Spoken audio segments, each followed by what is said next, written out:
കാത്തിരിപ്പിനൊടുവിൽ youth കോൺഗ്രസിന് പുതിയ അധ്യക്ഷനായി. ഇന്നത്തെ രാഷ്ട്രീയ സാഹചര്യത്തിൽ അദ്ദേഹത്തോട് ചോദിക്കേണ്ട ഏറ്റവും പ്രധാനപ്പെട്ട ചോദ്യം എന്താണ്? അത് യൂത്ത് കോൺഗ്രസ് വയനാട് ദുരന്ത ബാധിതർക്ക് പ്രഖ്യാപിച്ച 30 വീടുകൾ എവിടെയെന്നാണ്. ഇത്രയും ദിവസം നാഥനില്ലായിരുന്നു. രാജിവെച്ച പഴയ അധ്യക്ഷനോട് ചോദ്യങ്ങൾ ചോദിക്കാനും പറ്റാറില്ല. എല്ലായിടത്തും സർപ്രൈസ് എൻട്രി ആയിരുന്നു. മാധ്യമങ്ങൾ പോലും അറിയാറുണ്ടായിരുന്നില്ല. ഇന്നത്തെ പ്രൈം സ്റ്റോറി, ഉരുൾപൊട്ടലിൽ പ്രിയപ്പെട്ടവരെ നഷ്ടപ്പെട്ട, ആയുസിന്റെ എല്ലാ സമ്പാദ്യവും നഷ്ടപ്പെട്ട ആ ദുരന്ത ബാധിതർക്ക് കൊടുക്കാമെന്ന് പറഞ്ഞ ആ 30 വീടുകൾ യൂത്ത് കോൺഗ്രസ് എന്ന് കൈമാറും. പുതിയ അധ്യക്ഷൻ വന്നു, വാക്ക് പക്ഷേ പഴയതാണ്. പുതിയ അധ്യക്ഷ തെരഞ്ഞെടുപ്പിൽ പല അതൃപ്തികളും പ്രതിഷേധങ്ങളും നമ്മൾ കാണുന്നുണ്ട്. ഒരു മാറ്റവും ഉണ്ടാകുന്നില്ല എന്ന് ദേശീയ നേതൃത്വം അസന്നിഗ്ധമായി പറഞ്ഞ സ്ഥിതിക്ക് ചോദ്യങ്ങൾ ചോദിക്കാം. പുതിയ അധ്യക്ഷനോട്, OJ ജനീഷിനോട് എന്ന് കൊടുക്കും ആ വീടുകൾ? വയനാട് വീട് പ്രഖ്യാപിച്ചത് ഞങ്ങൾ യൂത്ത് കോൺഗ്രസിൻ്റെ ഒരു കൂട്ടായ തീരുമാനത്തിൻ്റെ ഭാഗമായിട്ടാണ്. അതിൻ്റെ പ്രവർത്തനങ്ങളും ഞങ്ങൾ കൂട്ടായ തീരുമാനത്തിൻ്റെ ഭാഗമായി തന്നെ നടപ്പാക്കേണ്ടതാണ്. അത് ഞങ്ങൾ പ്രഖ്യാപിച്ച ഞങ്ങളുടെ ഒരു കമ്മിറ്റ്മെൻ്റാണ്. അത് ഞങ്ങൾ പൂർത്തീകരിക്കും. യൂത്ത് കോൺഗ്രസ് കേരളത്തിന് നൽകിയ ഉറപ്പാണ് ആ കേട്ടത്. അത് സംഘടനയുടെ ഉത്തരവാദിത്തമാണ്. ആ പ്രഖ്യാപനം യാഥാർത്ഥ്യമാക്കുമെന്നാണ് പുതിയ അധ്യക്ഷന്റെ ഉറപ്പ്. ഒന്നുകൂടി ഉറപ്പിന് വേണ്ടി ചോദിച്ചു, ഈ പറഞ്ഞ 30 വീടുകൾ എന്ന് കൈമാറുമെന്ന്. സർക്കാരിന്റെ വീട് വരുമ്പോൾ തന്നെ യൂത്ത് കോൺഗ്രസിന്റെ വീടും ഉണ്ടാവും. അതിന് മുമ്പും വരും. സർക്കാരിന്റെ വീട് വരുമ്പോൾ തന്നെ യൂത്ത് കോൺഗ്രസിന്റെ വീടും ഉണ്ടാവും. അതിന് മുമ്പും വരും. യൂത്ത് കോൺഗ്രസിന്റെ പുതിയ അധ്യക്ഷൻ OJ ജനീഷ് കേരളത്തിന് നൽകിയ ഉറപ്പാണ് ആ കേട്ടത്. അതായത് വയനാട്ടിലെ ജനങ്ങൾക്ക് സംസ്ഥാന സർക്കാർ പ്രഖ്യാപിച്ച വീടുകൾ കൈമാറുന്നതിന് മുൻപ് യൂത്ത് കോൺഗ്രസ് പ്രഖ്യാപിച്ച വീടുകൾ കൈമാറും. നല്ല കാര്യമാണ്.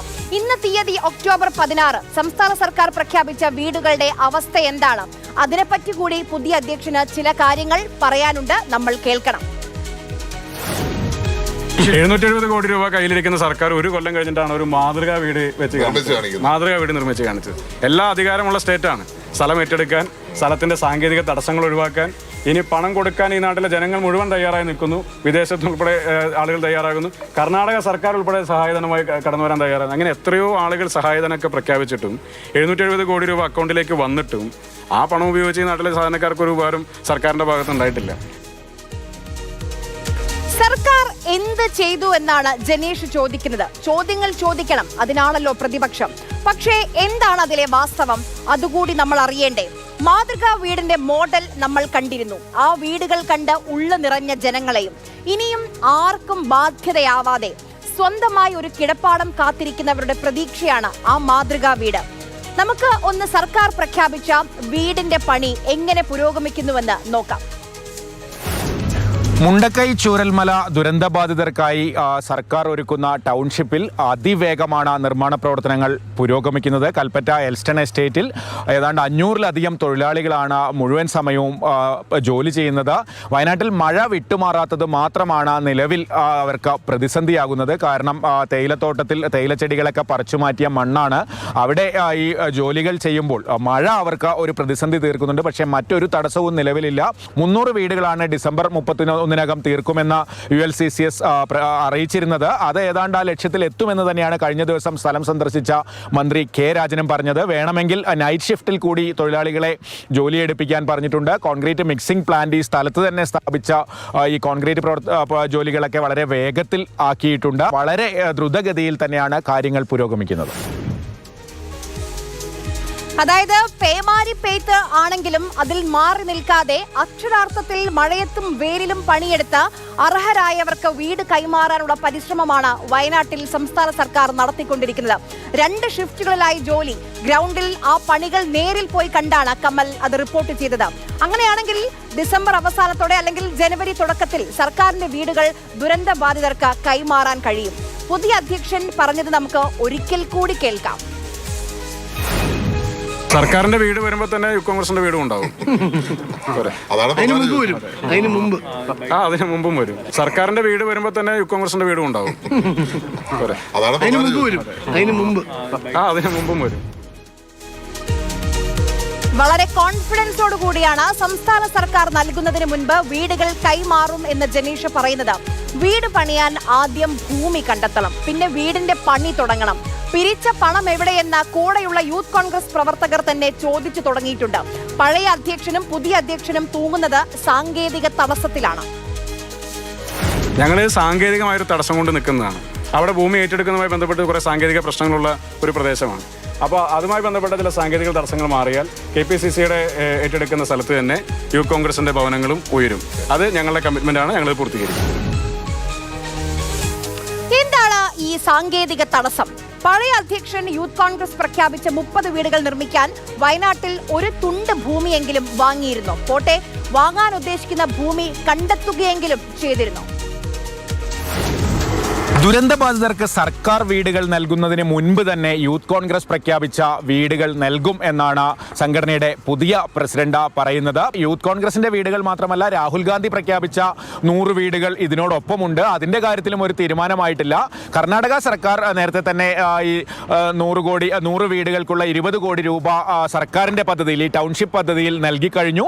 പക്ഷേ കോൺഗ്രസ് പ്രഖ്യാപിച്ച വീടുകളും യൂത്ത് കോൺഗ്രസ് പ്രഖ്യാപിച്ച വീടുകളും എവിടെയാണ്, അതിന്റെ സ്ഥലം എവിടെയാണ്, ഏത് രീതിയിലാണ് വീടുകൾ നിർമ്മിക്കുന്നത്, അതിന്റെ പ്ലാൻ എന്താണ്, ടൗൺഷിപ്പ് ആണോ, ഒന്നും തന്നെ ഇതുവരെ വ്യക്തമാക്കിയിട്ടില്ല. പക്ഷേ അപ്പോഴും സംഘടനയുടെ പുതിയ പ്രസിഡന്റ് പറയുന്നത് സർക്കാർ വീടുകൾ നൽകുന്നതിന് മുൻപ് തങ്ങൾ ദുരന്തബാധിതർക്ക് വീടുകൾ നൽകുമെന്നാണ്.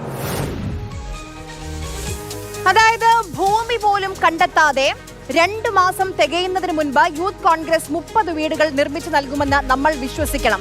പഴയ അധ്യക്ഷനും ഇതുപോലെ പല വാഗ്ദാനങ്ങളും നൽകിയിരുന്നു. തറക്കല്ലിടാൻ 1-ാം തീയതി രാഹുൽ ഗാന്ധി ഇന്ന് വരും, നാളെ വരുമെന്നൊക്കെ കേരളം കേട്ടിരുന്നു. പിന്നെ പണം പിരിച്ച വീട് പ്രഖ്യാപിച്ച അധ്യക്ഷൻ തന്നെ തെറിച്ചു. ആവശ്യങ്ങൾ എന്താണെന്നറിയാം. ഒന്നാമത്തെ, യുവജന സംഘടനകൾ പ്രഖ്യാപിച്ച വീടുകൾ നിർമ്മിക്കുന്നതിന് പൊതുവായ ഭൂമി സർക്കാർ അനുവദിച്ചാൽ വീടുകൾ നിർമ്മിച്ചു നൽകാൻ കഴിയും. ഇതുമായി ബന്ധപ്പെട്ട് മുഖ്യമന്ത്രിക്ക് നമുക്ക് ഈ വാർത്ത പരിശോധിക്കാം. മനോരമയുടെ ലൈബ്രറിയിൽ ഉണ്ടാകും. ഓഗസ്റ്റ് 16, 2024 വന്ന വാർത്തയാണ്. മുഖ്യമന്ത്രിക്ക് ഇതുമായി ബന്ധപ്പെട്ട് 2 കത്ത് കൊടുത്തു. ഞങ്ങൾക്ക് ഭവന നിർമ്മാണത്തിലേക്ക് കടക്കണം, ഭൂമി വിട്ടു തരണം. വയനാട്ടിലെ ഏറ്റവും പ്രധാനപ്പെട്ട പ്രശ്നം എന്താ? വയനാട്ടിലെ ഏറ്റവും പ്രധാനപ്പെട്ട പ്രശ്നം ഭൂമിയല്ലേ? ഞങ്ങൾ 2 തവണ മുഖ്യമന്ത്രി കത്ത് കൊടുത്തു, ഭൂമി വിട്ടു തരണം, ഞങ്ങൾ നിർമ്മാണ പ്രവർത്തനങ്ങൾ ആരംഭിക്കാം. തന്നിട്ടുണ്ടോ? ഭൂമി വിട്ട് നൽകാത്തതാണ് സർക്കാർ ചെയ്ത തെറ്റ്. അതാണ് യൂത്ത് കോൺഗ്രസിന്റെ പഴയ അധ്യക്ഷനും പുതിയ അധ്യക്ഷനും ഈ സാങ്കേതിക തടസ്സത്തിൽ തൂങ്ങി നിൽക്കുകയാണ്. ഇനി അഥവാ യൂത്ത് കോൺഗ്രസ് വീട് നിർമ്മിച്ച് നൽകുന്നില്ലെങ്കിൽ എന്ത് ചെയ്യും? അതിന് ഉത്തരം പഴയ അധ്യക്ഷൻ രാഹുൽ മാങ്കുട്ടത്തിൽ തന്നെ നമ്മളോട്, കേരളത്തോട് പറഞ്ഞിട്ടുണ്ട്. അതുകൂടി കേൾക്കാം.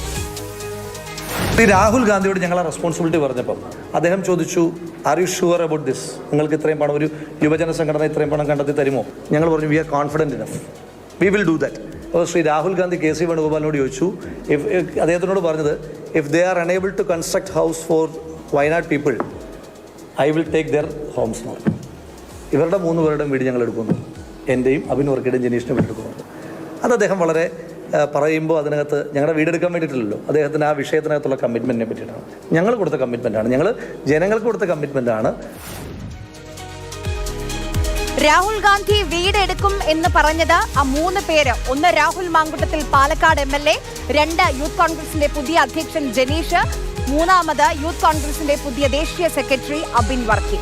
സർക്കാരിന് മുന്നേ യൂത്ത് കോൺഗ്രസ് വീട് നൽകുമെങ്കിൽ കേരളത്തോടുള്ള യൂത്ത് കോൺഗ്രസിന്റെ ഉത്തരവാദിത്വവും കമ്മിറ്റ്മെന്റുമായിരിക്കും വ്യക്തമാവുക. മറിച്ചാണെങ്കിൽ എല്ലാം നഷ്ടപ്പെട്ട കുറെ മനുഷ്യരെ ആവർത്തിച്ച് പറ്റിച്ചു എന്ന ചീത്ത പേരായിരിക്കും ബാക്കി.